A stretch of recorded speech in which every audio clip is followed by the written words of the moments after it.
afternoon and good evening, students of the world. I'm Christian Davis, coming at you from A-Level Titans, and this is a video on supply and demand in competitive markets. Now, before we start talking about supply and demand in competitive markets, it's important to talk about goods markets and factors markets. And households and firms simultaneously operate in both markets. Households exercise their demand in the goods markets for finished goods, so iPhones and things like that. And firms exercise their demand in factors markets for factors of production. So an easy way to think about it is that in a goods market, households are demanding and firms are supplying, and in a factors market, firms are demanding and households are supplying. So now we'll talk about competitive and uncompetitive markets. In a highly competitive markets, firms produce uniform products and they incur similar costs. Also, any firm can see whatever any other firm is doing because everything's transparent. It lacks entry boundaries, so it's easy to go in and leave the market. Also, they have no control over the price, which is controlled by supply and demand. On the other extreme, you have highly uncompetitive markets where there is a lot of entry boundaries and there's probably only one firm in the market. These markets are called monopolies, and these will be like water companies who can charge whatever they like for the service of water. So now we'll move on to our supply and demand graph, and it's important to note that at this point here, this point is in equilibrium. And economics, equilibrium is defined as a state of balance or a state of rest between opposing forces, and the opposing forces are supply and demand. So this point here is actually market equilibrium, and market equilibrium is where supply is equal to demand. Anything that is not at this point is in disequilibrium. Disequilibrium is defined as there's excess demand or there's excess supply in the economy.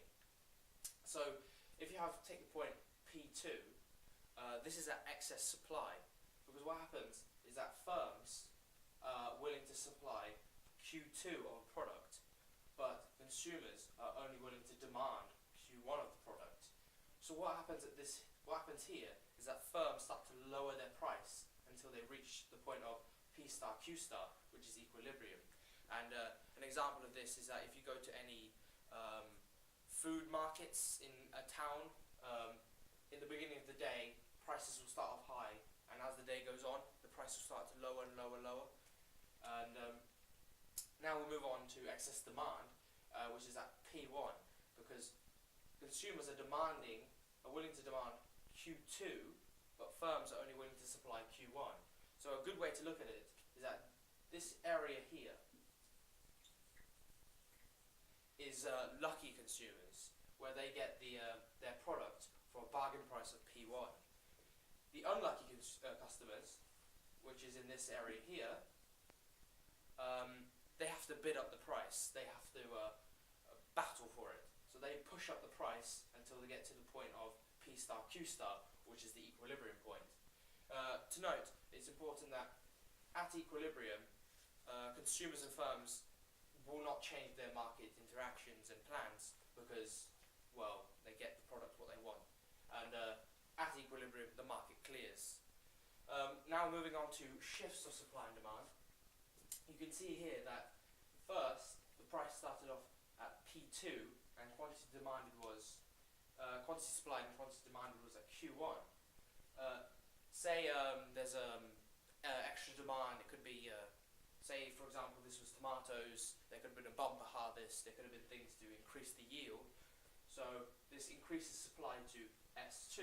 What happens here is that you can see the price falls to P1 and quantity demanded increases to Q2. Quantity supplied and quantity demanded increases to Q2.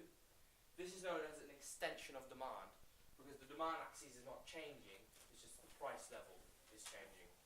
And if it was the other way, this would be known as contraction. Anyway, see you.